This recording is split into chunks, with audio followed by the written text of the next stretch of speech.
Hi friends, ಎಲ್ಲರಿಗೂ ನಮಸ್ಕಾರ. ನಿರ್ಮಲಾ ಚಾನಲ್ಗೆ ಸ್ವಾಗತ. ಬನ್ನಿ, ಇವತ್ತು ನಾನು ನಿಮಗೆ ಸುಲಭವಾಗಿ ಮತ್ತು ರುಚಿಕರವಾಗಿ ಚಿಕನ್ ಬಿರಿಯಾನಿ ಮಾಡೋದು ಹೇಗೆ ಅಂತ ತೋರಿಸ್ಕೊಡ್ತೀನಿ. ಹಾಗೆ ಯಾರೆಲ್ಲ ಇನ್ನು ನಮ್ಮ ಚಾನಲ್ಗೆ ಸಬ್ಸ್ಕ್ರೈಬ್ ಆಗಿಲ್ಲ, ಬೇಗ ಸಬ್ಸ್ಕ್ರೈಬ್ ಆಗಿ ಹಾಗೆ ಪಕ್ಕದಲ್ಲಿರೋ ಬೆಲ್ಲೈಕನ್ನ ಕ್ಲಿಕ್ ಮಾಡಿ. ಬನ್ನಿ, ಇವಾಗ ಹೇಗೆ ಮಾಡೋದು ಮತ್ತು ಬೇಕಾಗಿರೋ ಸಾಮಗ್ರಿಗಳು ಏನೇನು ಅಂತ ನೋಡೋಣ. ಮೊದಲಿಗೆ ನಾನಿಲ್ಲಿ 2 ಗಡ್ಡೆ ಶುಂಠಿ ತೊಗೊಂಡಿದ್ದೀನಿ, ಜೊತೆಗೆ ಲವಂಗ ಮತ್ತು ಚಕ್ಕೆ ಕೂಡ ತೊಗೊಂಡಿದ್ದೀನಿ. ಒಂದು 10 ಬೆಳ್ಳುಳ್ಳಿ, ಹಾಗೆ ಕೊತ್ತಂಬರಿ ಸೊಪ್ಪು, ಒಂದು 5ರಿಂದ 6 ಹಸಿರು ಮೆಣಸಿನಕಾಯಿ, ಜೊತೆಗೆ 1 ಟೇಬಲ್ ಸ್ಪೂನ್ ಸೋಂಪು ಕಾಳು, ಹಾಗೆ 1 ಟೇಬಲ್ ಸ್ಪೂನ್ ಕರಿಮೆಣಸಿನಕಾಳು, ಹಾಗೆ ಸ್ವಲ್ಪ ಪುದೀನ ಸೊಪ್ಪು ಕೂಡ ತೊಗೊಂಡಿದ್ದೀನಿ. ಜೊತೆಗೆ 2 ಈರುಳ್ಳಿ, 4 ಟೊಮೊಟೊ, ಜೊತೆಗೆ 1 ಕಟ್ಟು ಮೆಂತ್ಯ ಸೊಪ್ಪು ಕೂಡ ತೊಗೊಂಡಿದ್ದೀನಿ. ಇದ್ದರೆ ಹಾಕ್ಕೊಳ್ಳಿ, ಇಲ್ಲಾಂದರೆ ಸ್ಕಿಪ್ ಮಾಡಿ. ಹಾಗೆ 1 ಕಪ್ಪು ಮೊಸರು, ಜೊತೆಗೆ ಗರಂ ಮಸಾಲ, ಚಿಲ್ಲಿ ಪೌಡರು ಮತ್ತು ಧನಿಯಾ ಪೌಡರ್ ಕೂಡ ತೊಗೊಂಡಿದ್ದೀನಿ. ಹಾಗೆ 1 3 ಪಾವಷ್ಟು ಅಕ್ಕಿ ಕೂಡ ನೆನೆಸಿಟ್ಕೊಂಡಿದ್ದೀನಿ. ಬನ್ನಿ, ಇವಾಗ ಹೇಗೆ ಮಾಡೋದು ನೋಡೋಣ. ಮೊದಲಿಗೆ ಒಂದು ಮಿಕ್ಸಿ ಜಾರ್ಗೆ ನಾನು ಬೆಳ್ಳುಳ್ಳಿನ ಈ ಥರ ಬಿಡಿಸಿ ಹಾಕ್ಕೊಂಡಿದ್ದೀನಿ. ಹಾಗೆ ಶುಂಠಿ ಕೂಡ ಸೇರಿಸ್ತಾ ಇದ್ದೀನಿ, ಜೊತೆಗೆ ಹಸಿರು ಮೆಣಸಿನಕಾಯಿ ಕೂಡ ಹಾಕ್ಕೊತಾ ಇದ್ದೀನಿ. ಹಾಗೆ ಚಕ್ಕೆ, ಲವಂಗ, ಕರಿಮೆಣಸಿನಕಾಳು ಮತ್ತು ಸೋಂಪು ಕೂಡ ಸೇರಿಸ್ತಾ ಇದ್ದೀನಿ. ನಂತರ ಇದಕ್ಕೆ ಸ್ವಲ್ಪ ಸಾಂಬಾರು ಸೊಪ್ಪು ಕೂಡ ಹಾಕೋತಾ ಇದ್ದೀನಿ. ಹಾಗೆ ಟೊಮೊಟೊನ ಈ ಥರ ಕಟ್ ಮಾಡಿ ಹಾಕೊತಾ ಇದ್ದೀನಿ. ಸ್ವಲ್ಪ ನೀರು ಸೇರಿಸ್ಬಿಟ್ಟು ಈ ಥರ ನುಣ್ಣಗೆ ರುಬ್ಕೊತೀನಿ ನಾನು. ನೋಡಿ, ಈ ಥರ ನುಣ್ಣಗೆ ರುಬ್ಬಿರಬೇಕು. ಹಾಗೆ ನಾನಿಲ್ಲಿ 1 kg ಚಿಕನ್ ತೊಗೊಂಡಿದ್ದೀನಿ.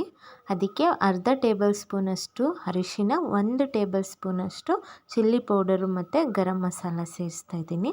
ಹಾಗೆ ಸ್ವಲ್ಪ ಉಪ್ಪು ಕೂಡ ಸೇರಿಸ್ಬಿಟ್ಟು ಈ ಥರ ಚೆನ್ನಾಗಿ ಮಿಕ್ಸ್ ಮಾಡಿ ಒಂದು 10ರಿಂದ 15 ನಿಮಿಷ ಬಿಡ್ತೀನಿ. ಬನ್ನಿ, ಇವಾಗ ಹೇಗೆ ಮಾಡೋದು ನೋಡೋಣ. ಮೊದಲಿಗೆ ಗ್ಯಾಸ್ ಸ್ಟವ್ ಆನ್ ಮಾಡಿ ಒಂದು ಪಾತ್ರೆ ಇಟ್ಬಿಟ್ಟು ಒಂದು ಅರ್ಧ ಲೀಟ್ರಷ್ಟು ಎಣ್ಣೆ ಸೇರಿಸ್ತೀನಿ. ನಂತರ ಸ್ವಲ್ಪ ಪಲಾವ್ ಸಾಮಾನು ಹಾಕ್ಬಿಟ್ಟು ಜೊತೆಗೆ ಕಟ್ ಮಾಡಿ ಇಟ್ಕೊಂಡಿರೋಂಥ ಈರುಳ್ಳಿ ಕೂಡ ಸೇರಿಸ್ತಾ ಇದ್ದೀನಿ. ಒಂದು 5 ನಿಮಿಷ ಈ ಥರ ಚೆನ್ನಾಗಿ ಬಾಡಿಸ್ಬಿಟ್ಟು ಬೇಯೋದಕ್ಕೆ ಬಿಡಿ. ನಂತರ ಸ್ವಲ್ಪ ಕುದೀತಿದೆ ನೋಡಿ. ಈಗ ನಾನು ಅದಕ್ಕೆ ಒಂದು ಅರ್ಧ ಟೇಬಲ್ ಸ್ಪೂನಷ್ಟು ಅರಿಶಿನ, 1 ಟೇಬಲ್ ಸ್ಪೂನಷ್ಟು ಗರಂ ಮಸಾಲ, ಹಾಗೆ 1 ಟೇಬಲ್ ಸ್ಪೂನಷ್ಟು ಚಿಲ್ಲಿ ಪೌಡರು, ಜೊತೆಗೆ 1 ಟೇಬಲ್ ಸ್ಪೂನಷ್ಟು ಧನಿಯಾ ಪೌಡರ್ ಕೂಡ ಸೇರಿಸ್ತಾ ಇದ್ದೀನಿ. ನೋಡಿ, ಈ ಥರ ಸೇರಿಸ್ಬಿಟ್ಟು ಚೆನ್ನಾಗಿ ಬಾಡಿಸಿ ನೋಡಿ. ನಂತರ ನಾನು ಇದಕ್ಕೆ ಆಗಲೇ ಕಲಸಿಟ್ಕೊಂಡಿರುವಂಥ ಚಿಕನ್ ಕೂಡ ಸೇರಿಸ್ತಾ ಇದ್ದೀನಿ. ಜೊತೆಗೆ ನಾನಿಲ್ಲಿ ಮೆಂತ್ಯ ಸೊಪ್ಪು ಮತ್ತು ಪುದೀನ ಕೂಡ ಈ ಥರ ಸಣ್ಣದಾಗಿ ಕಟ್ ಮಾಡಿ ಸೇರಿಸ್ತಾ ಇದ್ದೀನಿ. ನೋಡಿ, ಈ ಥರ ಚೆನ್ನಾಗಿ ಮಿಕ್ಸ್ ಮಾಡಿ ಎಲ್ಲನೂ.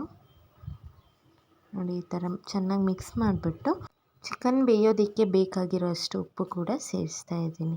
ನಂತರ 5 ನಿಮಿಷ ಈ ಥರ ಪ್ಲೇಟ್ ಮುಚ್ಚಿ ಕುದಿಯೋದಕ್ಕೆ ಬಿಡ್ತೀನಿ. ನೋಡಿ, ಇವಾಗ ಚೆನ್ನಾಗಿ ಕುದಿ ಬಂದಿದೆ. ಇದಕ್ಕೆ ನಾನು ಆಗಲೇ ರುಬ್ಬಿಟ್ಕೊಂಡಿರೋ ಅಂಥ ಮಸಾಲೆನ ಸೇರಿಸ್ತಾ ಇದ್ದೀನಿ. ನೋಡಿ, ಈ ಥರ ಸೇರಿಸ್ಬಿಟ್ಟು ಚೆನ್ನಾಗಿ ಮಿಕ್ಸ್ ಮಾಡ್ಕೊಳ್ಳಿ. ಹಾಗೆ ನಾನು ಇದಕ್ಕೆ 1 ಕಪ್ಪು ಮೊಸರು ಕೂಡ ಸೇರಿಸ್ತಾ ಇದ್ದೀನಿ. ಜೊತೆಗೆ ನಾನಿಲ್ಲಿ 1 ಚಮಚಷ್ಟು ನೀರು ಕೂಡ ಹಾಕೋತಾ ಇದ್ದೀನಿ. ನಿಮಗೆ ಎಷ್ಟು ಬೇಕಷ್ಟು ನೀರನ್ನು ಸೇರಿಸ್ಕೊಡಿ. ಹಾಗೆ ಪ್ಲೇಟ್ ಮುಚ್ಚಿ 5 ನಿಮಿಷ ಕುದಿಯೋದಕ್ಕೆ ಬಿಡಿ. ನೋಡಿ, ಇವಾಗ ಕುದೀತಾ ಇದೆ. ಇದಕ್ಕೆ ನಾನು ಆಗಲೇ ನೆನೆಸಿಟ್ಕೊಂಡಿರೋ ಅಂಥ ಅಕ್ಕಿನ ಸೇರಿಸ್ತಾ ಇದ್ದೀನಿ. ನೋಡಿ, ಈ ಥರ ಸೇರಿಸ್ಬಿಟ್ಟು ಚೆನ್ನಾಗಿ ಮಿಕ್ಸ್ ಮಾಡ್ತೀನಿ. ನೋಡಿ, ಈ ಥರ ಮಿಕ್ಸ್ ಆದ ನಂತರ ನಾನು ರುಚಿಗೆ ತಕ್ಕಷ್ಟು ಉಪ್ಪು ಕೂಡ ಸೇರಿಸ್ತಾ ಇದ್ದೀನಿ. ಸೇರಿಸ್ಬಿಟ್ಟು ಪ್ಲೇಟ್ ಮುಚ್ಚಿ ಒಂದು 5 ನಿಮಿಷ ಬಿಡ್ತೀನಿ. ನೋಡಿ, 5 ನಿಮಿಷದ ನಂತರ ಈ ಥರ ಅರ್ಧ ಬೆಂದಿದೆ, ಚೆನ್ನಾಗಿ ಕುದೀತಾ ಇದೆ. ಸೊ ಮತ್ತೆ ಪ್ಲೇಟ್ ಮುಚ್ಚಿ ಬಿಡ್ತೀನಿ. ಅದ್ರ ಮೇಲೆ ಒಂದು ಕುಟಾಣಿ ಕೂಡ ಇಡ್ತೀನಿ ದಮ್ ಕಟ್ಟೋದಕ್ಕೋಸ್ಕರ. ನೋಡಿ, 10 ನಿಮಿಷದ ನಂತರ ನಾನು ಪ್ಲೇಟ್ ತೆಗ್ದಿದ್ದೀನಿ. ನೋಡಿ, ಎಷ್ಟು ಚೆನ್ನಾಗಿ ಚಿಕನ್ ಬಿರಿಯಾನಿ ರೆಡಿಯಾಗಿದೆ ಅಂತ. ನೋಡಿದ್ರಲ್ಲ ಫ್ರೆಂಡ್ಸ್, ಎಷ್ಟು ಸುಲಭವಾಗಿ ಚಿಕನ್ ಬಿರಿಯಾನಿ ಮಾಡ್ಬೋದು ಅಂತ. ಇವತ್ತಿನ ವಿಡಿಯೋ ನಿಮಗೆ ಇಷ್ಟ ಆಗಿತ್ತು ಅಂದರೆ ಲೈಕ್ ಮಾಡಿ, ಶೇರ್ ಮಾಡಿ ಹಾಗೂ ಸಬ್ಸ್ಕ್ರೈಬ್ ಆಗೋದನ್ನು ಮರಿಬೇಡಿ.